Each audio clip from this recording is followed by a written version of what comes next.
This video, we're going to be breaking down 10 tips to help you become an unbeatable college football 25 player. Now, this will include things that'll help you score more touchdowns and get more stops on defense, and are all things that I've used to help myself win tens of thousands of dollars playing football video games. So if winning is something you like to do, let's get into the video. Jet sweeps and touch passes are really good in college football 25. And if you've played this game, you've definitely seen them. So I want to show you guys how to stop these, but first, I got to tell you how to you just got to avoid this right here. So you have to avoid running defenses that have everybody on the line of scrimmage. Because think about it, right? If I run this defense right here, and we have, I don't know what my defensive ends just did, but we have everybody on the line of scrimmage, and then they run a touch pass, these middle backers right here can't do anything to help defend against the touch pass. Whereas if they were out like this, or even out wide, right, then they could actually play it. But imagine if they're in the gap, and we do this again right here, right? Let's do a touch pass. Look what happens to these middle linebackers. They just get stuck right there, basically. Maybe they shed to the outside, but they're not able to flow the ball very well. So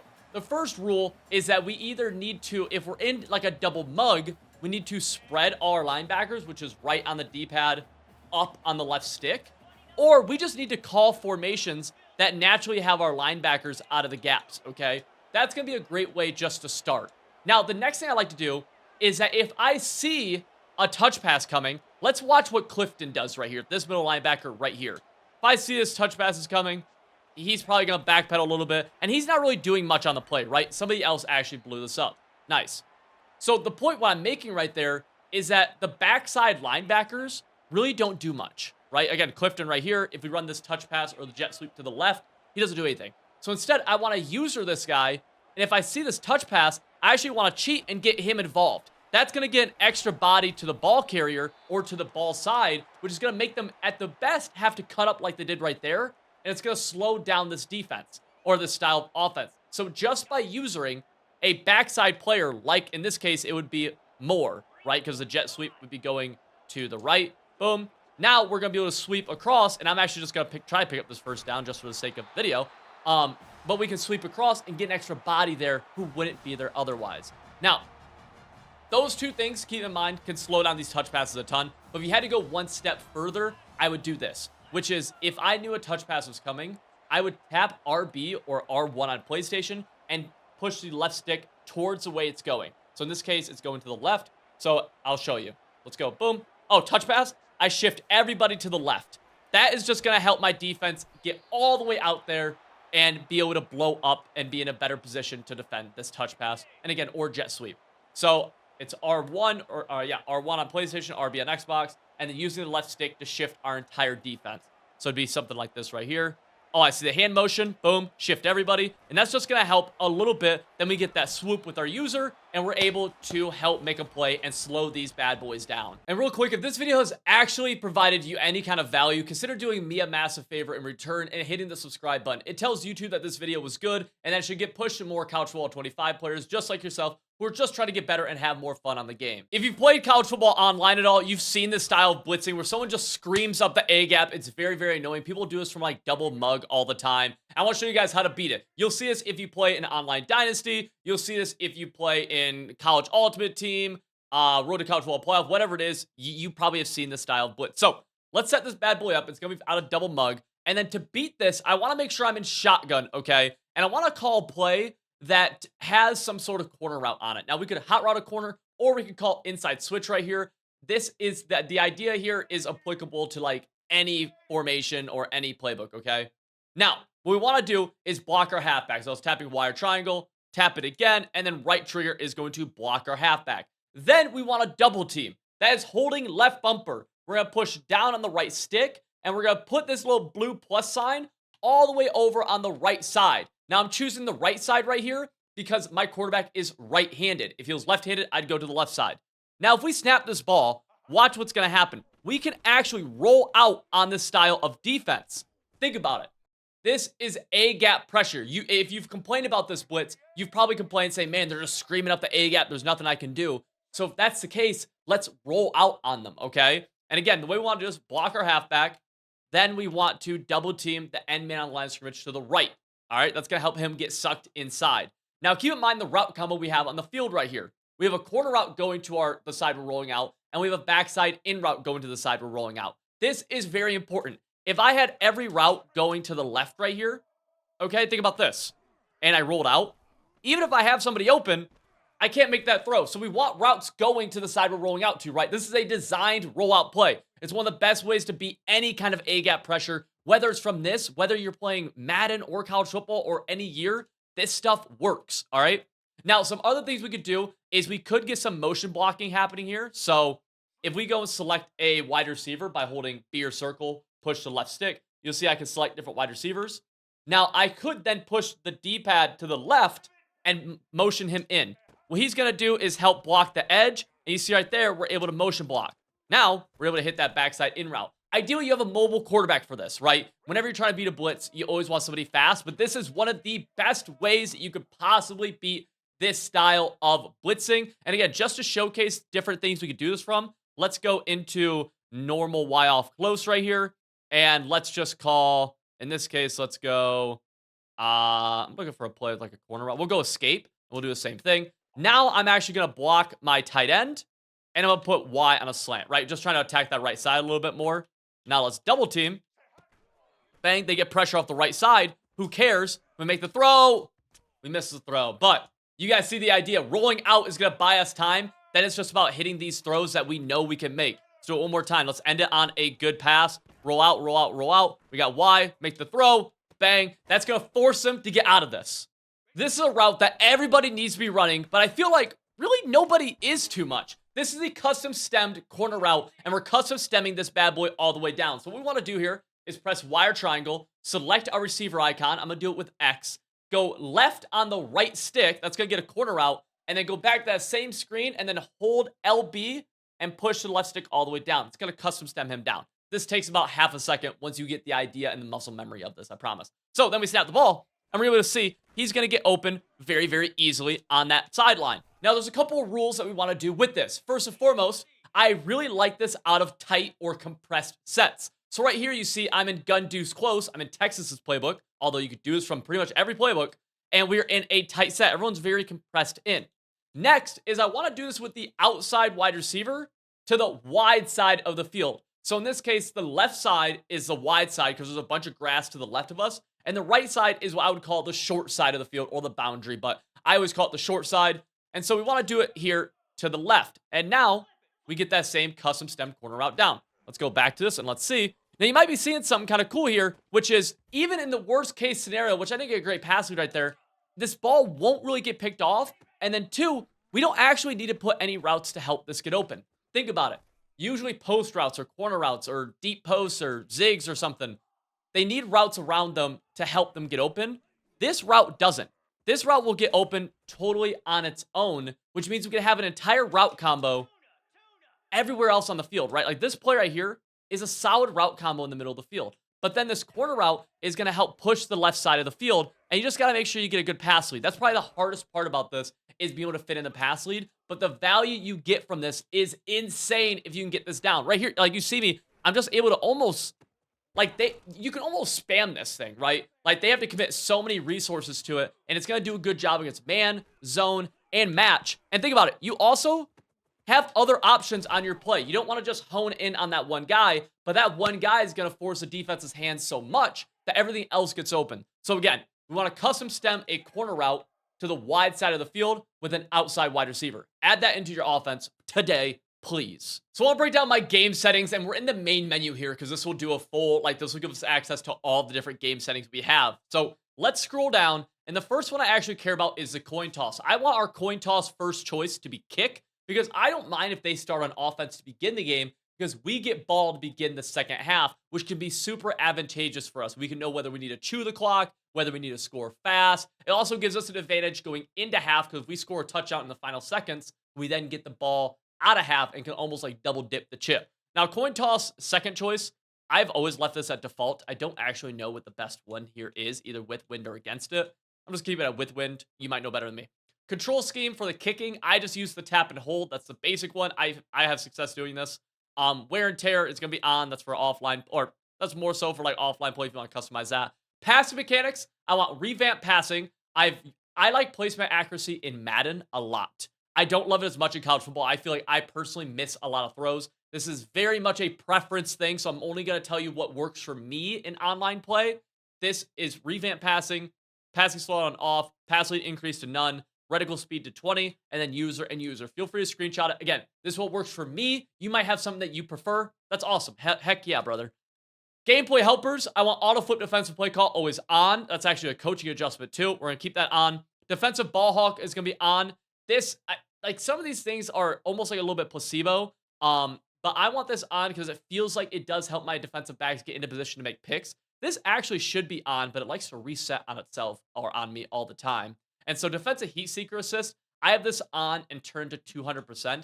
This is going to help our or our defenders when we click onto them automatically steer a little bit more towards the ball carrier. And a lot of people, like, I think this starts at 100% at default, but you can go all the way up to 200. You could go to 10. Again, maybe play around with this a little bit. This is just what I do. Switch stick delay should be at slight. And I do want to mention again, like, these will randomly reset on you. So just keep that in mind that you might have to go in every once in a while. Let's go defensive switch assist. We'll also put that on. That's going to help make sure when we switch assist or when we switch stick, it's going to be just a smoother experience. Make sure you are switch sticking. And controlled player I have this on as well because this is going to allow me to see what the assignment is of the player that I'm using or controlling at any time. Now, if you've ever played online, you've probably played against somebody who's an absolute seaman demon, whether it's your buddy in an online CFM or you're just playing, Road to Football College Playoff. You have seen this style of play before, but there's a really easy way to take this away. I'm actually going to give you two different ways, but the first one is really, really easy. And on defense, what we want to do here is actually call play, ideally from like a nickel set. So we're in nickel right now. It doesn't really matter which, but this is a concept. We're going to scroll down and find a play with like cover 3 match, okay? The reason we want this is because we actually have what's called seam flats on the field. These seam flats will match on to any kind of deep seam route. So you see we have one right here on the left side and on the right side as well. If we snap this play right here, watch what the seam flat does. On the left side, he does a really good job of playing it, and it gets picked off. He just matches up with it. Very simple, very basic, and a lot of these dudes who just want to snap through the seams really will struggle against this, right? And it's either going to be a pick or an incompletion or the tightest window literally ever. We can do it on the right side here as well. That's also going to get played pretty well. Like, he's all over it. Easiest way, you got to make sure you have match on for this, which basically just means don't shade your coverage and don't have any kind of zone drops on, okay? So to keep that in mind, if you wanted to, you can put your shell at cover 2 so they don't know you're in cover 3. See what I'm saying? Now we can disguise our coverage. The next easy way to do this, in my opinion, is we could do the same idea of calling a cover 3, but say we wanted to call a cover 3 hard flat. Now here, let's go to our seam play.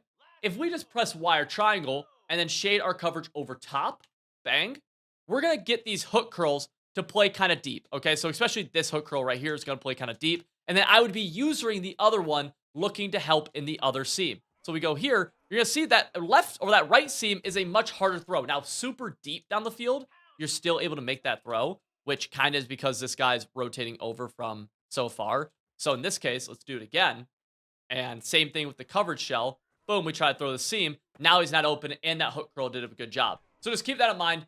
Shading your hook curls over top, right, by pressing Y or triangle up on the right stick, can do a really, really good job against some of these seam routes that become very, very popular for people to throw just nonstop, and it's very tough to defend. Now, you do have to keep in mind, if you're going to defend, like, if you're going to have a hook curl defend one seam, I highly recommend using the other seam. Your user needs to be doing something on every single play of defense. So if we're defending the right seam, we have to go user the left seam. So if they throw it, it's a very tough throw, and they have to force it way too far like they did right there. So let's say there's a situation where we only want to send 3 people at the quarterback. Now, let's say that's like they're passing and we just want to play full coverage. A huge mistake I see people have is that they leave these defensive ends in contains. And the fact of the matter is contains just won't shed. And you can see them right here. They don't shed. The only way they will is if I like roll out into them a little bit. So maybe in this situation, you might get interior pressure from the defensive tackle, but that's it. Instead, what you want to do is push the left stick to the left, or I'm sorry, the D-pad to the left, and then down on the right stick.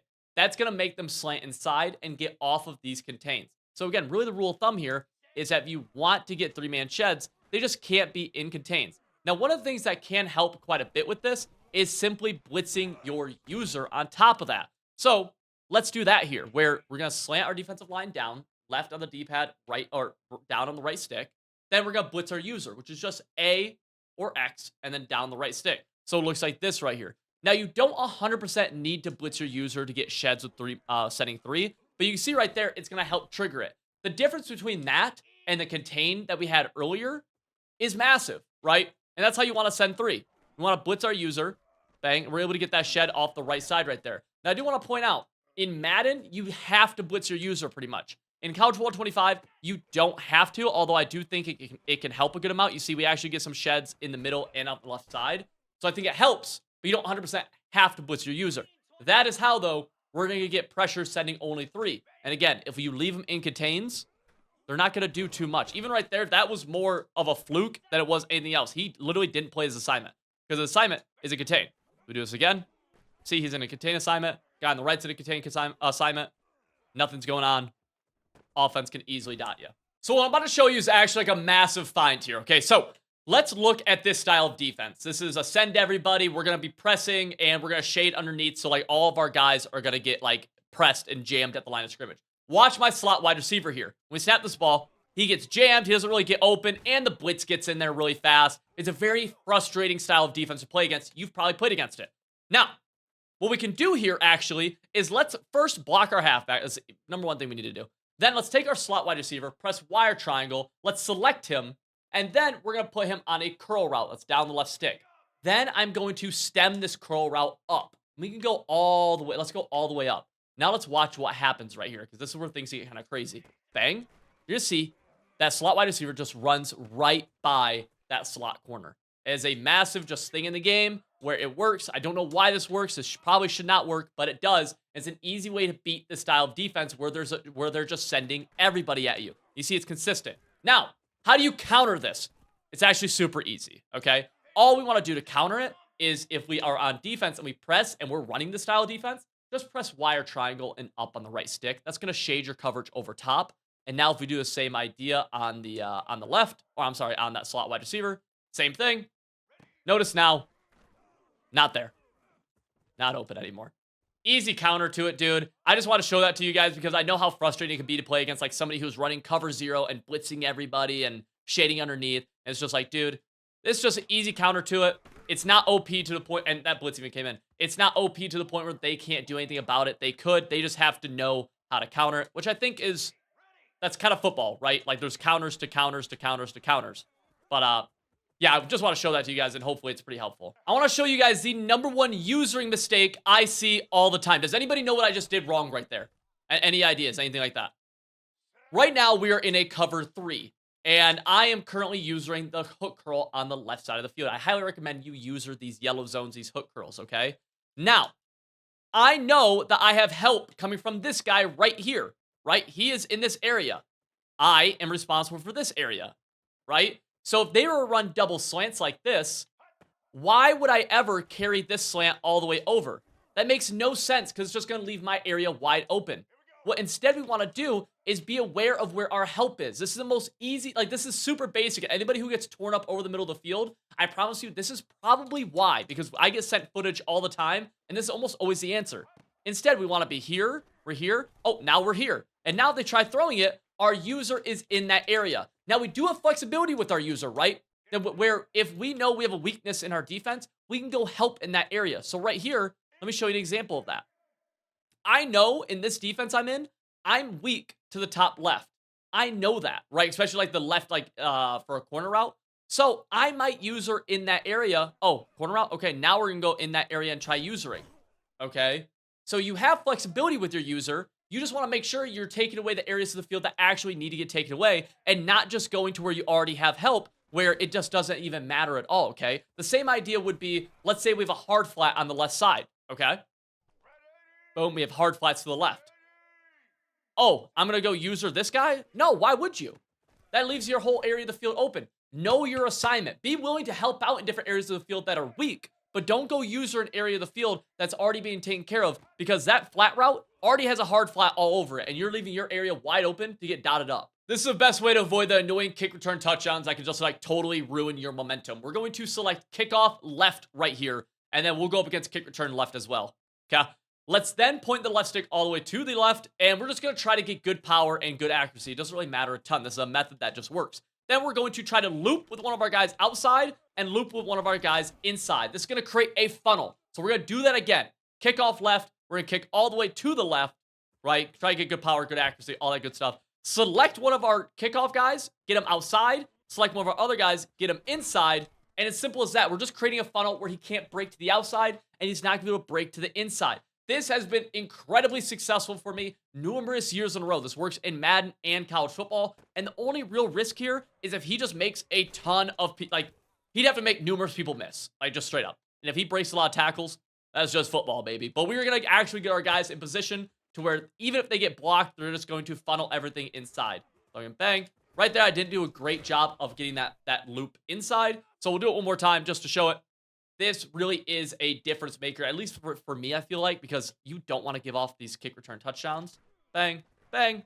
And just to select players or to switch players, you just tap and B or circle. Let's paint the situation right here. I'm down 9 points, and there's just over 2 minutes left in the first half. Now, big thing to keep in mind is that I get ball at halftime. So what should I do right here? Should I take a shot play, just trying to cut this lead as fast as possible?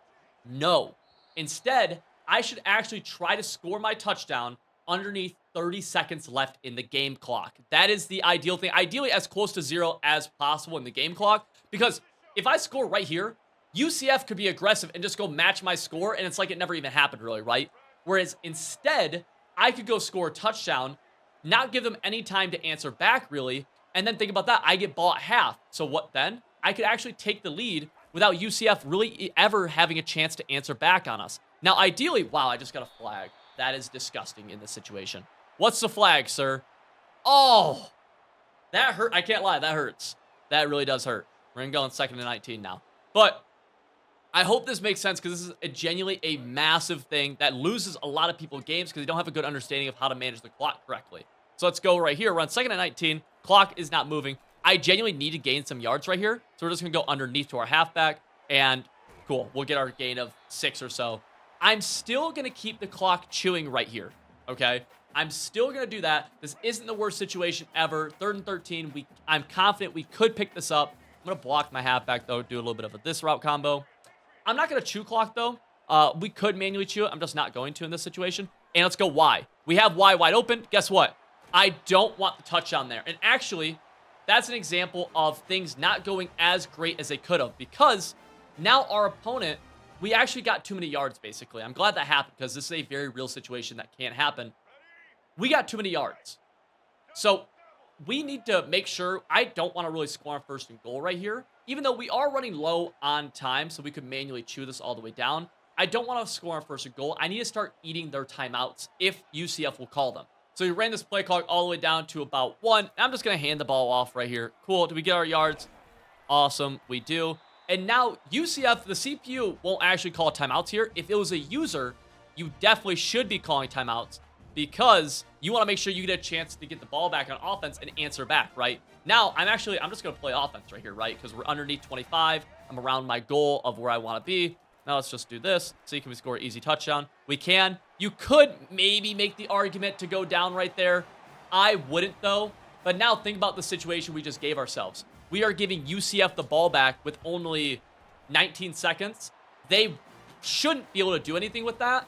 We get ball at a half, meaning that we can take the lead before they ever get a chance to do a real drive again. This is massive in a big area where a lot of people lose close games. Now, if you enjoyed this video, make sure you check out this one right here where I broke down the 5 steps you need to be doing if you want to run an elite offense in college football 25.